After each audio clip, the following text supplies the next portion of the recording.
1330 বঙ্গাব্দ বা 1923 খ্রিস্টাব্দ, এই সময় রবীন্দ্রনাথ ঠাকুর মূলত ব্যস্ত ছিলেন পুরবী কাব্যগ্রন্থ রচনায়, যা প্রধানত প্রকৃতির প্রেম ও আধ্যাত্মিক ভাবনার মিশ্রণে তৈরি এক গীতি কবিতার সংগ্রহ।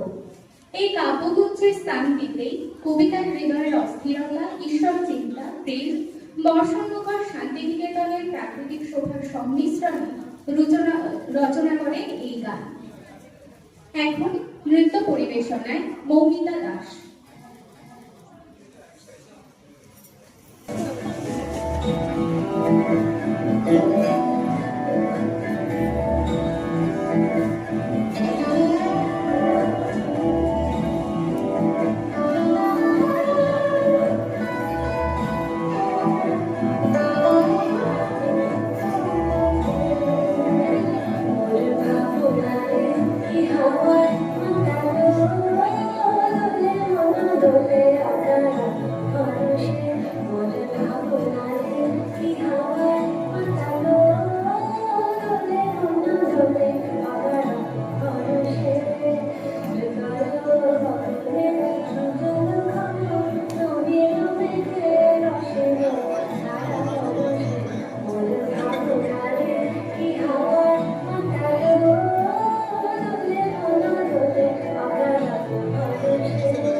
তার ছায়াময় এলো কেশ আকাশে, সেই যে মোর দিল আগুনে,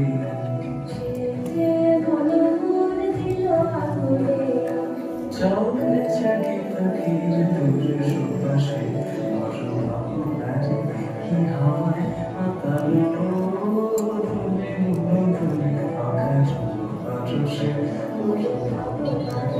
কি হয় মাতাল ধনে ধনে আকাশ বাতাসে, হৃদয় সাজালো